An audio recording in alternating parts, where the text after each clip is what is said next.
अस्सलामु अलैकुम। Welcome to Story Voice. आइए सुनते हैं आज की वीडियो में किसी की ज़िंदगी पर बीतती एक और दास्तान। सात भाई हमारे पड़ोस में रहते थे। सब उनको भाईजान कहते। जब उनकी शादी हुई और सुरैया उनकी दुल्हन बनकर आई तो वह मोहल्ले भर की भाभी मशहूर हो गई। सुरैया भाभी यूँ तो बहुत अच्छी और अखलाक वाली थीं, लेकिन कुछ काहिल सी थीं। घर के काम काज को एक बड़ा मार्का समझती थीं। सात भाई ने एक जुज़वक्ती मुलाजमा रख दी जो काफ़ी काम निपटा जाती थी। भाभी फिर भी हाय हाय करती कि या अल्लाह, इस घर में काम करते करते मरी जाती हूँ। मेके में अम्मी और बहनें सारा काम करती थीं, मैं तो हिलकर पानी भी न पीती थी। सात भाई नरम खो और आला ज़र्फ़ किस्म के इंसान थे। वो ऑफिस से थके हारे आते तो बीवी के आहोजारी सुन अपने काम खुद कर लेते। उस पर यह जुगत भाभी और भी सर पर चढ़ गई। शादी के 2 साल बाद अल्लाह ताला ने उन्हें एक के बाद 2 बच्चों से नवाज दिया तो बच्चों की परवरिश उनकी मुश्किल तरीन जिम्मेदारी बन गई। उनकी देखभाल से वो घबरा उठी और घर तो एक तरफ खुद अपने सरापा से बेनियाज नज़र आने लगी। कभी बेटा बीमार तो कभी बेटी को बुखार है। तमाम वक्त उनसे बच्चों के छोटे मोटे काम ही ख़त्म ना हो पाते थे। किसी के घर आना जाना, मिलना मिलाना सब ख़त्म कर दिया, बस बच्चों की होकर रह गई थी। उन्हीं दिनों सात भाई के छोटे भाई भाभी कार में इंतकाल कर गए। हादसा शदीद था। सिर्फ एक नन्हा बच्चा मोजिज़ाना तौर पर बच गया। सच है, जिसे अल्लाह रखे उसे कौन चखे। उस खुशनसीब बच्चे की बदनसीबी कि माँ बाप दोनों का साया न रहा। करीबी अजीज सात भाई ही थे जो उसके वारिस थे। वो यतीम भतीजे को घर ले आए और बीवी की गोद में देकर कहा, अल्लाह ताला ने अब 3 नेमतें हमको सौंप दी हैं। इस यतीम बच्चे को भी हमने पालना है। तुम इसका ख्याल एक माँ की तरह करना और इसको ममता की कमी महसूस न होने देना। मुझे उम्मीद है कि मेरे यतीम भतीजे की परवरिश भी उसी तरह करोगी जिस तरह अपने बच्चों की कर रही हो। सुरैया भाभी से तो अपने बच्चे ठीक तरह ना संभलते थे, वो देवर का बच्चा कैसे पालती। चिल्ला कर बच्चे को पीछे कर दिया कि वो शौहर के हाथों से गिरते गिरते बचा। नहीं साथ, ये मुझसे नहीं होगा। मैं नहीं पाल सकती किसी दूसरे का बच्चा। रातों को उठना और जागना कोई आसान काम है? मैं तो पागल हो जाऊंगी। सात भाई को बीवी से यूं टिके से जवाब की उम्मीद हरगिज़ न थी। वो बीवी का मुंह तकने लगे। समझाया कि ये पराया नहीं, मेरा अपना खून है, मगर सुरैया किसी सूरत भी बच्चे को गोद लेने पर राजी न हुई। चूँकि ख़ानदान भर में बच्चे को पालने वाला कोई न था, लिहाजा साद साहब को अपना नन्हा भतीजा लावारिस बच्चों के एक अदारे के सबूत करना पड़ा। ऐसा करते हुए उनको बहुत दुख भी हुआ, क्योंकि ताया के होते बच्चा लावारिस नहीं होता, मगर मजबूरी थी। हालांकि उन्होंने कई दोस्तों और रिश्तेदारों से भी जिक्र किया था, मगर उस तिफले मासूम को कोई भी लेने को आमादा ना हुआ। 3 माह गुजर गए, ईद सर पर आ गई। सुरैया भाभी ने बड़े ज़ोक शौक और प्यार से अपने बच्चों के लिए कपड़े सिलवाए और उनके लिए ख़रीदारी की। ऐसा करते हुए उनको ज़रा भी देवर के बच्चे का ख्याल ना आया। आज अगर उसके माँ बाप ज़िंदा होते तो उस फूल बदन के लिए भी खूबसूरत लिबास का एहतमाम किया जाता। अपने बच्चों को नए लिबास में देखकर सात भाई को उस बात का बहुत मलाल हुआ कि वो अपने घर में अपना यतीम भतीजा नहीं ला सकते। ईद के रोज़ भाभी ने बच्चों को नहला धुला कर तैयार किया, नए कपड़े जूते पहनाए और फिर उनको साथ लेकर अपने मेके ईद मिलने चली गईं। वहाँ वो बातों में ऐसी मशगूल हुई कि बच्चों से तवज्जो हट गई और 4 साल का बेटा छत पर चला गया। वहाँ एक छोटी सी दीवार पर चढ़ गया और तवाज़ुन बरकरार न रख सकने के बाइस बुलंदी से नीचे गिर गया।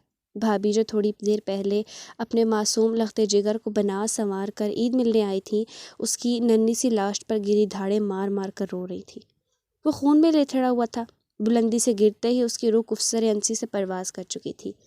कई माह तक सुरैया भाभी उस सदमे से निढाल रही। खाना पीना छूट गया, सूख कर कांटा हो गई। आंखों के गिर स्याह हल्के पड़ गए और रोते रोते आंखों के सूते भी खुश्क हो गए। पास पड़ोस की औरतें दिलजोई को आती, माँ और बहनें उनको मशीद इज़्दी पर सब्र तलकीन करती, मगर ये किसी बुत की मानित खामोश बैठी खलाओं में घूरती रहती थी। वक्त के साथ साथ ज़ख्म मनमल होने लगा। मियाँ ने भी बहुत समझाया कि खुदा की यही मर्ज़ी थी, सब्र करो, अल्लाह ताला उन बच्चों का नेमतुल बदल मज़ीद औलाद की सूरत देंगे।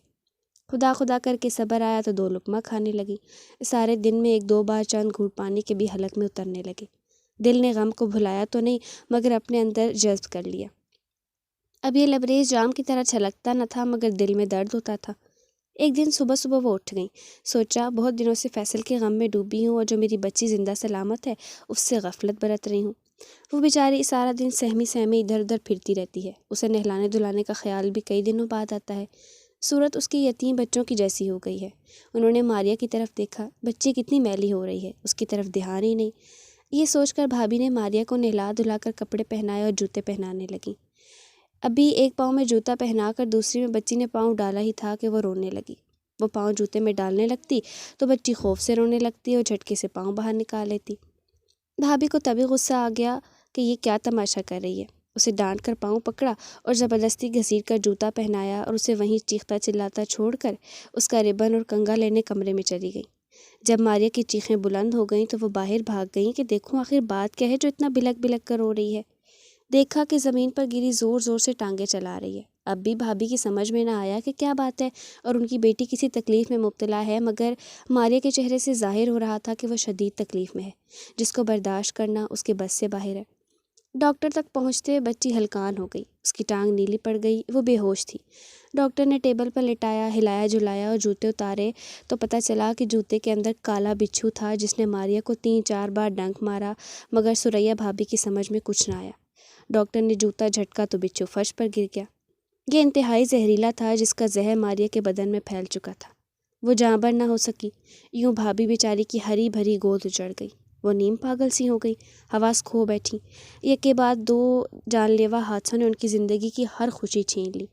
سبھی کہتے تھے اس بیچاری پر یہ افتاد کیوں کر ٹوٹی، مگر اس سوال کا جواب کس کے پاس تھا؟ اللہ تعالیٰ کی مصلحتیں وہی جانے۔ سعد بھائی نے بیوی کی دلجوئی میں کوئی کسر نہ اٹھا رکھی، مگر وہ اس المیہ کے بعد نارمل نہ ہو سکی۔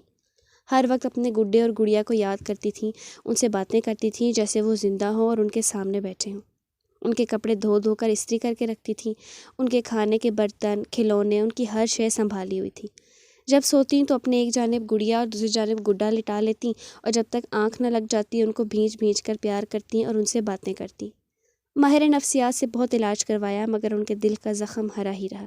اپنے طور پر ایک روز سعد بھائی یتیم خانے سے اپنا بھتیجا بھی لے کر آئے کہ شاید بچے سے دل بہل جائے اور ان کی پیاسی ممتا کو سکون مل جائے، مگر اسے دیکھ کر وہ اور زیادہ رونے لگیں، چلانے لگیں جیسے کسی نے ان کے دل کے زخم کو چھیل دیا ہو۔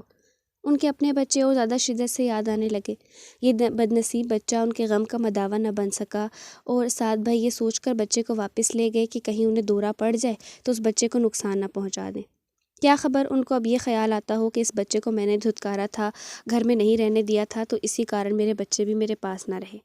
انسان اپنے حواس کھو دے تو کچھ بعید نہیں کہ وہ کیا حرکت کر بیٹھے، کیونکہ بھابھی کا دماغی توازن تو صحیح رہا نہیں تھا۔ اللہ تعالیٰ اس حادثے کے بعد اولاد دے دیتا تو شاید سنبھل جاتی۔ اللہ کی مرضی کہ پھر اولاد کی خوشی بھی نہ ملی۔